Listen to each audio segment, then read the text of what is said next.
You, the men and women of the CIA, are the eyes and ears of the free world. You are the tripwire. CIA is a state-sponsored terrorist association. You don't look at people as human beings. They're nothing but pieces on the chessboard. Secrecy in this work is essential. Achievements and triumphs can seldom be advertised. Shortcomings and failures often are advertised. No one really knows all of the things that CIA does. They pretty much have carte blanche, and they have an enormous amount of money.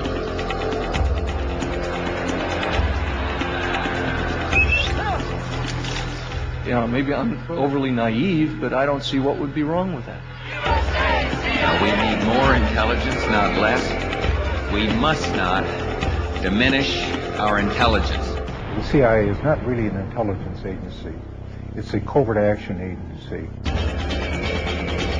The CIA has been involved in assassination and torture behind the scenes, all through its history. The Cold War is over, but many new dangers have taken its place. The decisive advantage United States intelligence provides this country is therefore as important as it has ever been.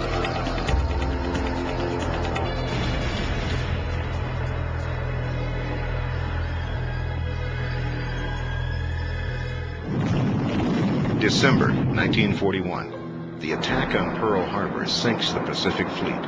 Military intelligence is in shambles. The dawn attack becomes the crucible on which the modern spy culture is born. Into the breach stepped a new generation of American soldiers, the spies and covert warriors of the Office of Strategic Services. They battled the Japanese and Germans behind the lines in an underworld of sabotage and psychological warfare. They trained and fought with local guerrillas in unknown jungles with only one guiding command: don't get caught. Come closer. I want to talk to you again. I have a more astonishing tale to tell, almost incredible.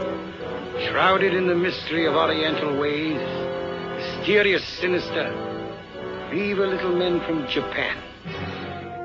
It was a simpler time when the nation's enemies were clear. Washington and Hollywood swept into action, inventing the popular culture that has surrounded espionage for half a century. The mystery, the adventure, the romance. The simple stereotypes of the enemy. Hello, hide pockets. And the fearless hero. You guys have been looking for a war, haven't you? That's right, Rick. That's why we're starting it. You may start it, Joe, but we'll finish it. We had hoped that our wartime ally, the Soviet Union, would join in the efforts of the whole community of nations to build a peaceful world. Instead, the rulers of the Soviet Union have sought to extend the boundaries of their totalitarian control. The battlefields of the new Cold War seemed uniquely suited to the skills of spies and secret agents. President Truman pledged that the United States would never be caught by surprise again. The Central Intelligence Agency was born. It was considered the Cadillac of government agencies, and they mostly hired from Ivy League colleges. The cost of freedom is always high, but Americans have always paid it. And one path we shall never choose, and that is the path of surrender or submission. The public embraced the cloak of secrecy that the CIA wrapped around itself. The government didn't know I was working for the government. They told me not to tell anyone, not even my mother. I couldn't tell my children. My wife didn't even know what I was doing. Who were these agents? And what were they doing in Guatemala and Iran? How did patriotic Americans from Main Street neighborhoods get caught up in the overthrow of foreign governments? What were they doing in places like Ecuador and Vietnam, where the CIA organized torture and assassination? These are the stories of former agents who dared to break away from the CIA. I was so disillusioned about my country because I believed it was like my country right or wrong. But my country was wrong so much of the time. I've lost my first-class citizenship. I've lost the respect probably of a lot of friends. I've gained a lot of enemies. I think CIA ex-members, somewhat like myself, who leave and tell their stories, it's a very painful process, but I think they are feeling that they're doing a higher duty, if you will. They're not just quitting and leaving and being quiet. They're quitting and expressing their conscience. Here is something that we've done that is terrible, and here's something that must be stopped.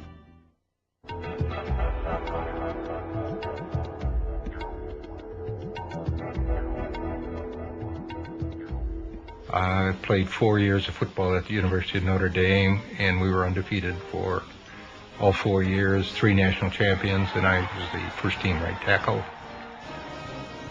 So once when I was cut from the Green Bay Packers, I was recruited by the agency, and I kind of wondered why they recruited me. But when I got down to Washington, I found out that most of those in my class were rejects from the National Football League. I went to an interview at the Chicago courthouse by a man who didn't identify himself or the agency that he was recruiting for, and he said that what I would be doing would be involved in fighting communism. 800 million people, 1/3 of mankind, exist under communist tyranny without the God-given rights of freedom and human dignity. Of course, at that particular period in 1952, this was so much a part of our everyday life. And I said, oh, yes, I very much wanted to be a part of it, very proud to be a part of it. My career in the agency began in 1952, and I stayed in the agency through 1977.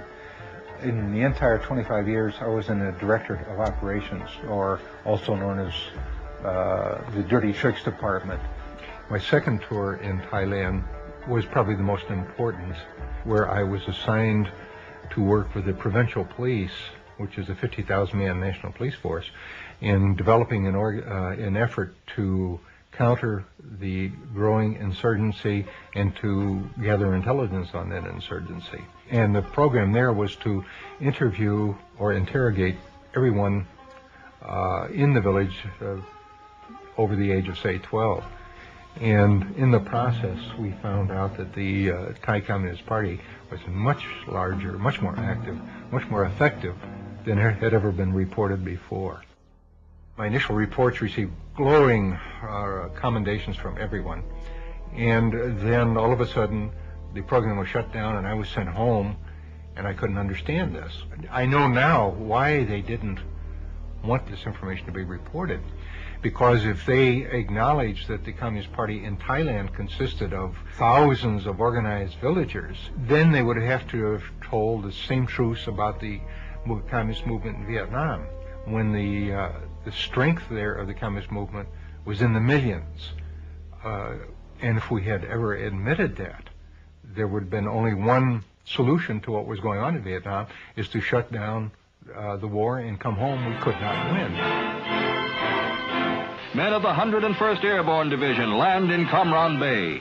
Intelligence on Vietnam was doctored to support the ongoing war there, and I could see that the situation in doctoring intelligence was universal. Now these reinforcements head for where the action is supposed to be. For according to current policy, the emphasis is to be on direct combat rather than on advisory duty. Wherever the agency had a covert action role or a policy role to implement, its intelligence was distorted, shaped, created to support that policy. It was, in many, many cases, it was nothing but fiction.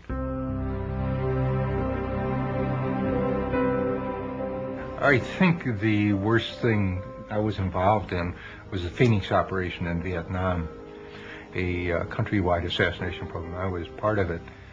This was a program started by the CIA, funded by the CIA, recruiting people for the operation, training them to go out and kill or capture the Viet Cong.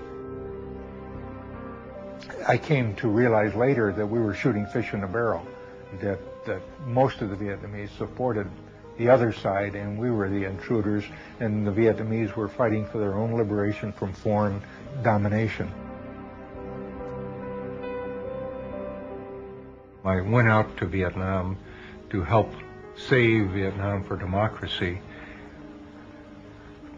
And when I saw photographs of the children bombed and napalmed and burned by operations, this caused for me a tremendous trauma.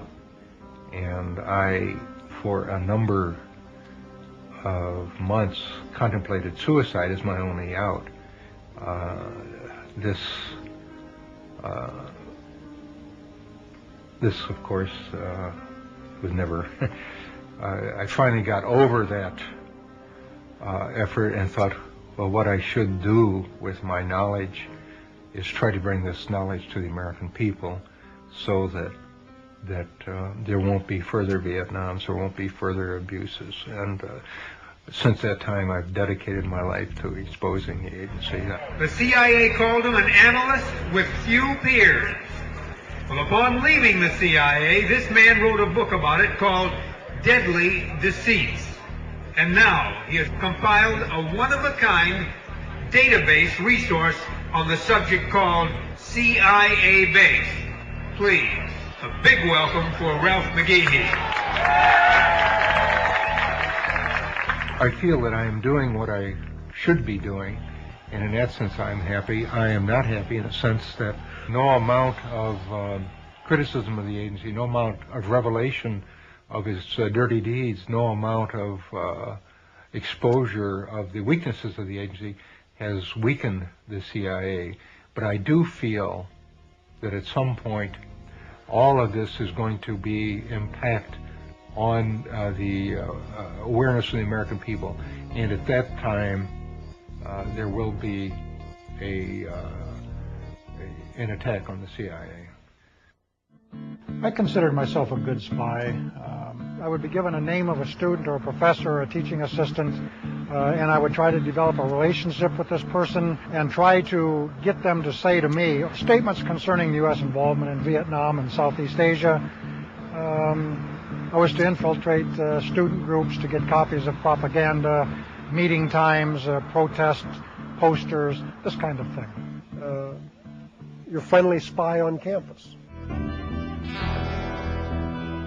The excitement initially came when I was offered the job and told that I was very special, and that played to my patriotism, my ego, my manhood, the whole thing.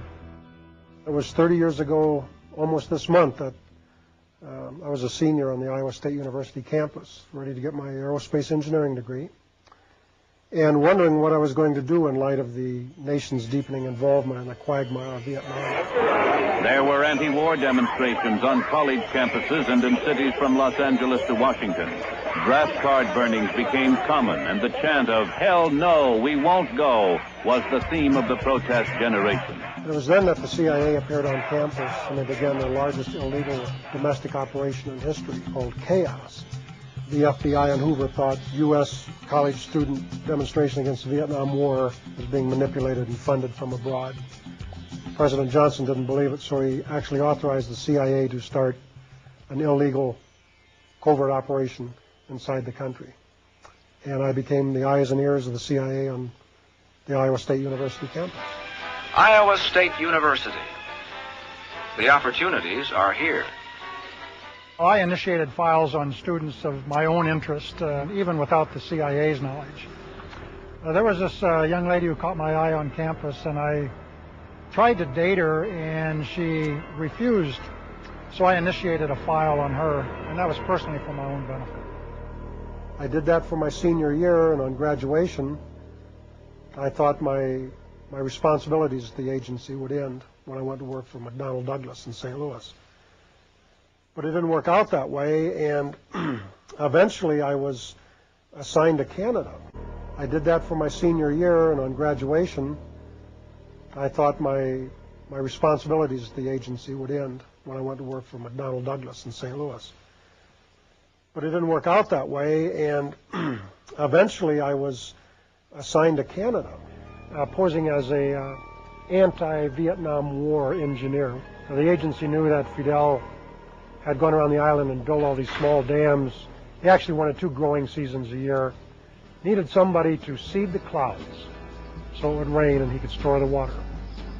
And that's where my expertise was, having been an amateur rocketeer and an aerospace engineer and all of this good stuff. The Cubans were duped into believing the credentials I presented. There really was no other option of getting an American down there. After the October crisis of 1962, Kennedy said that we would never physically invade the island if Khrushchev would remove the ballistic missiles. So therefore, the United States was frozen into a policy of trying to bring Castro down from within, which meant disrupting the average lifestyle of the Cuban citizen, doing whatever we could to sabotage the economy, to discredit the revolution. One way of doing that, of course, was to try to control the amount of food coming into Havana for distribution to the public.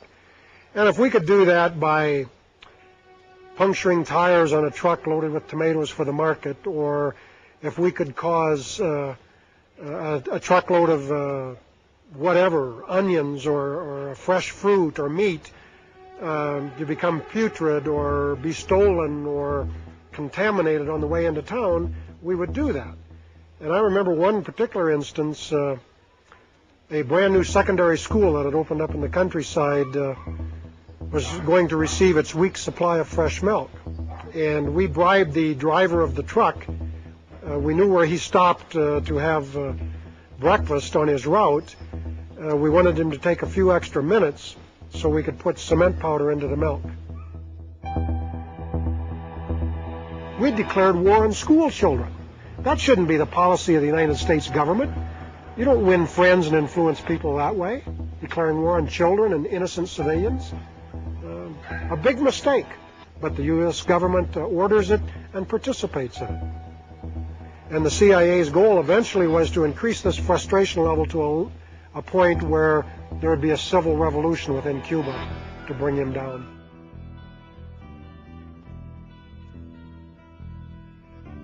I think from almost the outset I had reservations about what I was doing in Cuba.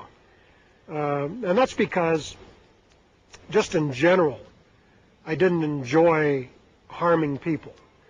And I didn't know the Cubans at the time, so I would rationalize myself that, well, this was in the best interests of my country. But as I got to know the Cuban people personally and ended up getting married to a Cuban, I started to change my attitude toward them very quickly. I think the most frightening thing that ever happened to me in Havana was when the Cuban counterintelligence people actually decided they had enough, and they came to my house and detained me. And eventually I was arrested and accused of espionage, even given a fake firing squad. And in spite of all the training I'd had and all the instruction I'd had that you don't get shot, you may be tried, there'll be a lot of publicity, you may even be imprisoned for a while, but eventually you'll be released and exchanged. You forget that when you're actually facing those rifle barrels and you're in a foreign country with no diplomatic mission and nobody there to speak for you. Your knees tremble and you lose bladder control. Very scary. Now, hindsight is something I think we all enjoy, and I just wish we could switch it around and use it as foresight. But in hindsight, yeah, if I could go back and change things, I'd have to go back 30 years to 1965 in my senior year and refuse the offer that was made to me by the CIA and take my chances with the draft and have pursued my engineering career. It certainly would have been a better life than what I had. I wouldn't have the memories that I have of the things that I've done to people and countries, and all of it in the name of the United States and under its flag. For many years, I didn't even tell my friends I worked for CIA because I was embarrassed. It's colored my life. It always will. It's like a shadow that falls over my life all the time. I still, if I say anything against them, I turn around wondering if I'm being followed.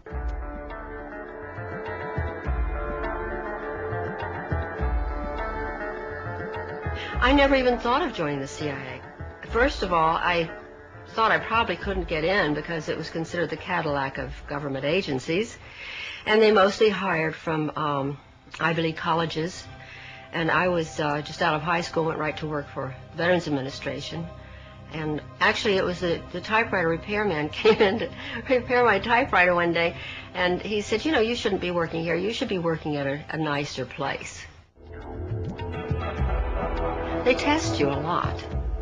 Huge testing. I mean, when you're put into this personnel pool, there are probably 2 or 3 weeks of tests where it's all day long, every single day. And there are IQ tests, there are personality tests. The questions that bothered me the most was when I took the polygraph test. And in the polygraph test, they ask you such incredibly personal questions. For instance, they asked me if I was a virgin. And I was 18. And I thought, what business is it of theirs whether I am or not? And I was rather embarrassed to tell them that I was, because I don't think any of my girlfriends were. I was raised very strict. There were very few women at CIA who were other than secretaries.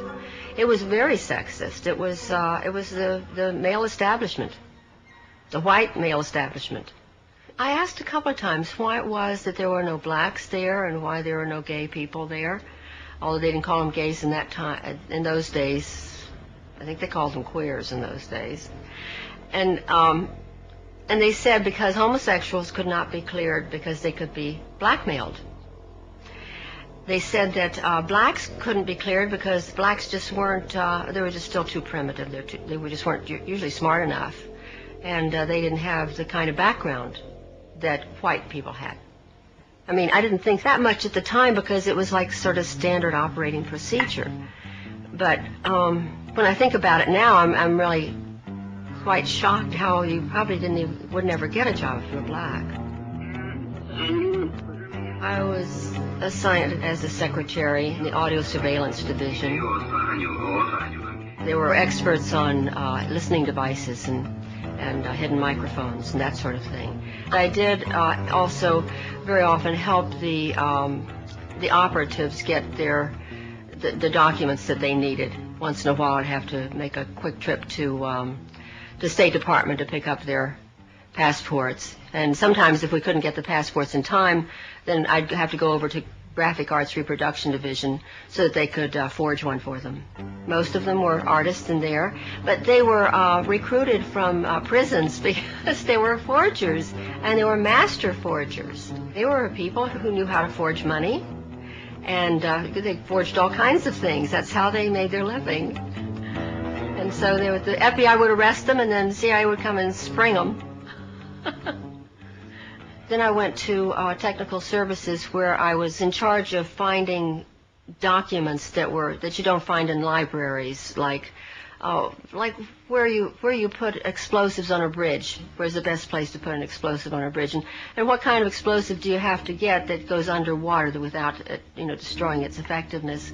Also, I had to find, one time they wanted me to find out if there was such a thing as a poison that was undetectable, especially one that seemed to mimic a heart attack, that would kill someone, but it would appear that they had a heart attack. I did find such a thing.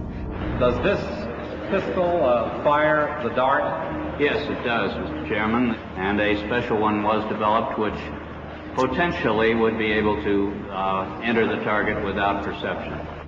The poison was frozen into some sort of dart, and then it was shot at very high speed into the person, so when it reached the person, it would melt inside them, and the only thing would be like one little tiny red dot on their body, which was hard to detect.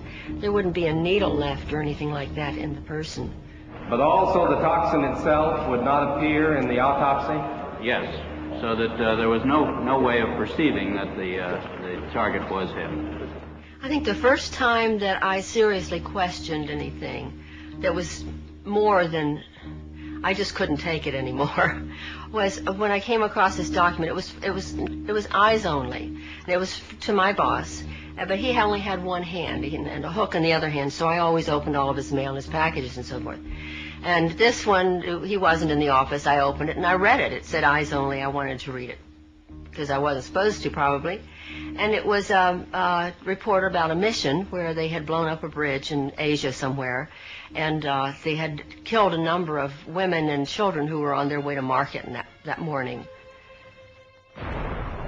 It was reported as though they were really proud, mission accomplished. That one bothered me a lot. When my boss came in, I gave him his mail and I mentioned this, and I said, "This is wrong. These women hadn't done anything. These children didn't deserve to die. Why did we do that?" And he said, that's the fortunes of war. And I said, "But we're not at war. We're certainly not at war in that country. Why did we do that? I don't understand it." And he said, "Well, you're very young. When you get older, you'll understand those things." I think probably all of us became addicted to the danger, to the intrigue. It was living a fantasy. It was actually living a fantasy and being on the inside. And it was very hard to leave, even though I felt that they did wrong, and I would never, ever work for an agency like that now, because I realized that it wasn't because I was a child or I was so young. It was because it was wrong.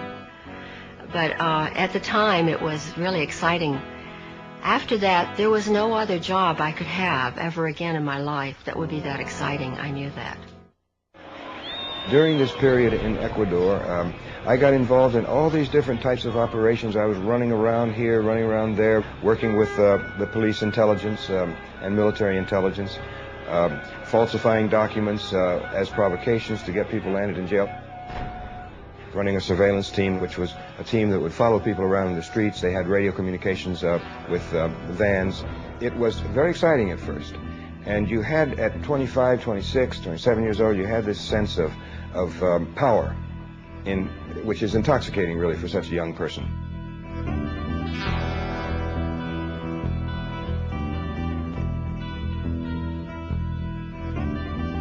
My motivation was partly the youthful romantic aspect of it, which was the idea of secret work, of being abroad in strange cultures and communities, but patriotism was also a very strong motivation. It was a period in which we still had to do compulsory military service, and the draft was breathing down my neck, and I had to do it one way or another. And the CIA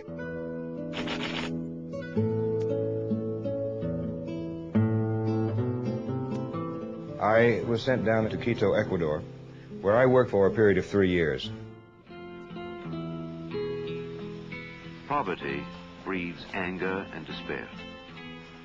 Anger and despair are ingredients of violence, of lawlessness, of revolt. And our job was to squelch or impede the influence of the Cuban Revolution throughout Latin America, because the Cuban Revolution had such an impact in Latin America. And in practically every Latin American country, there were people who went into armed struggle at that period to emulate the Cubans, hoping that they too could overthrow the traditional ruling power structure in their countries, in which very few families controlled the land and the wealth, and that meant that a very large proportion of the population was marginalized. They didn't count. Here, as in so many other places on this troubled earth, can be seen the conditions that give rise to conflict, to riot and revolution. Here can be found the familiar challenges that threaten the future of us all. We are here. When I was working in Uruguay, it was a complicated period. The trade unions and students were out in the streets all the time, and there was a state of siege imposed. And we wanted to stop these lightning demonstrations, which were making our police look bad. And so one of the leaders of these squads of the Communist Party was Oscar Bonaudi. And I had him arrested. It was supposed to be simply preventive detention. But on that Sunday morning, I knew he was under arrest, and I didn't know what was happening. But we were sitting in the room as the chief of police was reading a document I had written to attribute all this violence and unrest and strikes to the Soviets. It was false, but it was very credible the way I'd written it. And then the sounds began to come through the walls, and it was a low moaning sound, and I wondered to myself as it got louder and louder, and the chief was embarrassed, whether it was the guy whose name I had given. And he told me the story that yes, it was Bonaldi, and that one of the most sadistic of the high-level police officers had ordered his interrogation and torture that Sunday morning. But it was a horrible sound. I'll never forget it. It's just awful to hear that moaning and groaning and screaming coming through the walls. I began to question the work. The initial thrill of being on the inside, of having this secret power, of knowing things that individuals and governments try to hide, had faded. By the time I got to Mexico, I already had all the political reasons to leave. I met an American woman who had lived in Mexico for many years.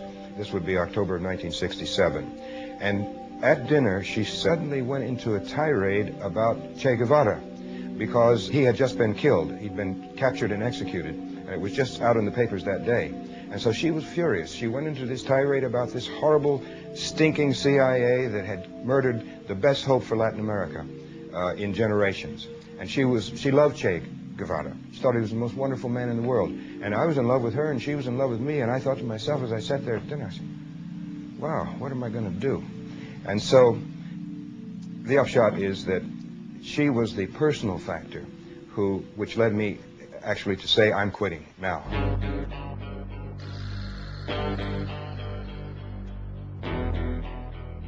The case against the CIA has always lacked information on how precisely its officers set about their covert action.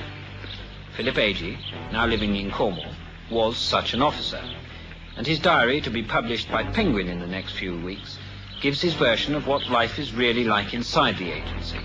He names every officer and agent he's ever met, and describes the CIA man's work in daily detail. Why should I be delicate with them? I don't expect any quarter in return, because this is part of the conflict that's going on in the world right now. The CIA is enforcing American economic exploitation, and people are dying, and people are starving because of this system. In actual fact, what had happened is Henry Kissinger had intervened secretly with the British government to force them or pressure them to deport me and to cause me all these problems, because not only was I deported from Great Britain, but that was followed by a kidnapping and deportation by force from France, plus Holland and Italy and Germany and Norway would not let me in. And so over a 2-year period, they were constantly pressuring these governments, which had no propagation from me at all. So they tried very hard during a period of time in the 1970s to stop my work, but I just continued, got on with my life, and achieved stability in Germany. And now, in the last 7 or 8 years, I've been coming frequently to the United States, and I think I've been in practically every nook and cranny of the country at hundreds of meetings, political rallies, and university lectures over these last 8 years. When I was a kid, the American flag was something that was absolutely marvelous. Whenever the American flag went by in a parade, we took our hats off, put our hands over our hearts, and we really felt it, because this is the symbol of the United States and the way the United States should behave. We have to have something like that in order to hold ourselves together.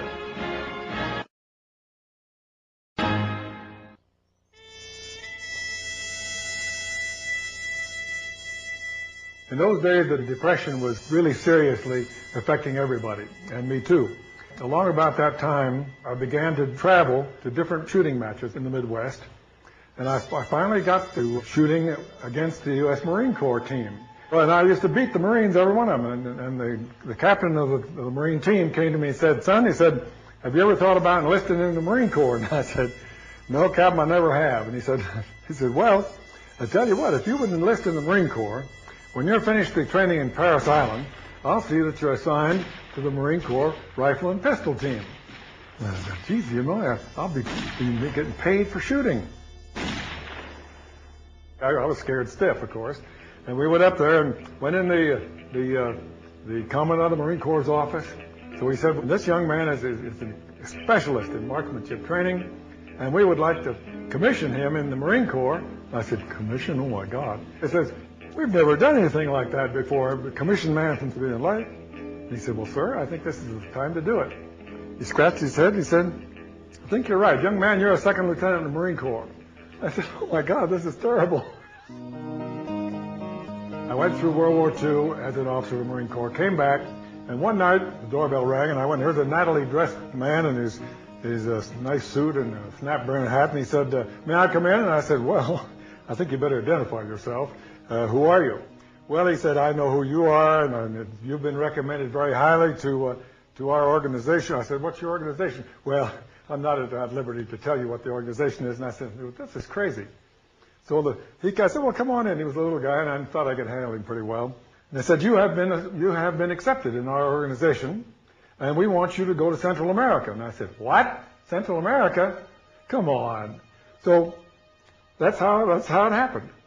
And then I joined this group that went to Central America, and I found out that I was supposed to be in charge of overthrowing a government in Central America. And, you know, it doesn't sound right. And I said, well, what's the government? Well, we don't want to go into it too deeply here yet. I said, well, I think maybe we better forget the whole thing. Oh, no, it's not very important. So finally, he did let out that we were going to overthrow the government of Guatemala. Well, now, I had been to Guatemala before, several years before that, because I was a member of the U.S. Olympic team, and we were requested to go down and help organize the games, the Central American and Caribbean Games. Doves are released, living symbols of the peace and friendship among the 22 nations represented. So I knew people down there. I knew this gentleman by the name of Arbenz, and the CIA was going to have me overthrow these friends of mine. Well, they explained to me that this is extremely important to the security of the United States. When they pull that, you know there's something wrong, because the United States is so secure, and nobody's ever going to do anything to it. Anyway, so I said, well, okay, I'll do it. And we organized a group of dissident Guatemalans, armed them and trained them minimally, and sent them off up to overthrow the government. Fighting ends in Guatemala. These rebel troops, backed by air power, have compelled the ousting of Guatemala's pro-communist regime and have won a ceasefire from government forces. That red rule in Guatemala is over is grimly symbolized by the determination of the insurgents themselves and by this effigy of ex-President Arbenz, who fled the country. The sign reads, "Go back to Russia." You know, there were some people during the Arbenz regime that said that there was a question as to whether it was truly a communist regime and as to whether it was controlled by Moscow. We have here the proof that there was no question whatever. There was no doubt at all. Russia controlled all the communists here in Guatemala, sir. In other words, the Arbenz regime was not a Guatemalan government. It was a foreign government controlled by foreigners. That's it, sir.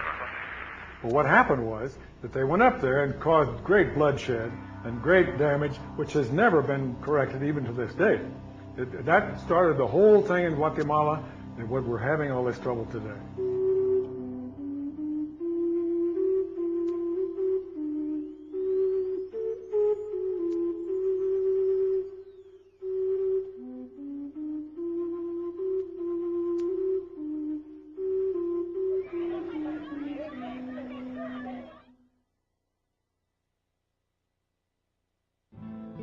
The only thing that can be done, of course, is to work with our Congress, because everything that happens in Latin America or any place else in the world begins in our Congress. Now look, are you in favor of killing somebody that you don't know?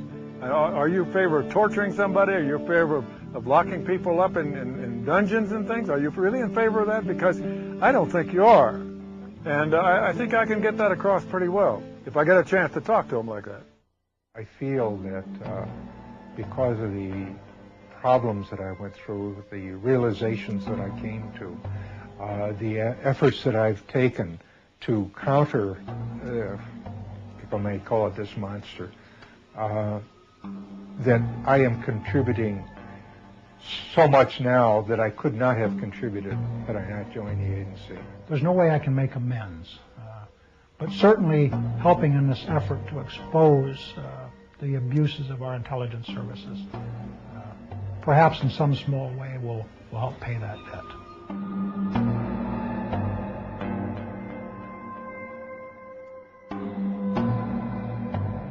In an organization that celebrates loyalty and secrecy, the public confessions of these former agents have been hard to swallow. But as revelations of the agency's failures and deceit pile up, the courage to speak out has spread from one agent to another. I promise that I will do as much as I can for peace in Latin America. Thank you very much. A number of us have organized this group of former U.S. Intelligence people, and we are very serious because we have, and because of the experience we have, we believe that we should have a certain amount of influence in the Congress and in the government. Frank Church, the late chairman of the Senate Select Committee to study intelligence, concluded that covert operations was really a semantic disguise for blackmail, sabotage, assassination, whatever the United States wanted to do to influence other countries to its will. In small ways, Congress has pressured the CIA to reform itself. Hundreds of individuals who smuggled drugs, tortured, and murdered in the name of the agency have recently been purged from its payroll, and oversight committees have been created to monitor the agency's activities. One of my biggest jobs was to get the CIA to understand that they could do their secret operations at the same time that we were keeping the Congress adequately informed. Wasn't it easy to overcome that dichotomy, because the CIA people just assumed that if you told the Congress, it was all over the newspapers the next day. Wasn't really the case. But it is similarly true that many of these congressmen and senators become members of a covert club. If they're given access to the information, then they consider themselves to be on the inside. They don't share it. So all too often they are co-opted into a system of secrecy that contributes to a major intelligence scandal every 5 or 6 years or so. The great problem of the Central Intelligence Agency today is that it completely missed the end of the Cold War. For 25 years, it reported everything there was to know about the Soviet Union, accepting the fact that it was collapsing. The great question is whether we should abolish it. We should abolish it. Weapons intelligence, put it in defense. Political intelligence, put it with the State Department, which is where the president should be turning for that kind of advice. And economic information, well, that's open and public the world over.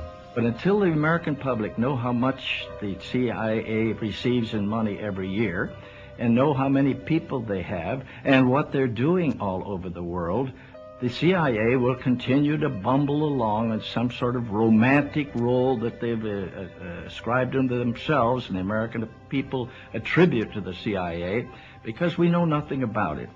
I believe that what is happening right now is that there is more and more information about CIA coming out with freedom of information, and some of the things that have been released declassified.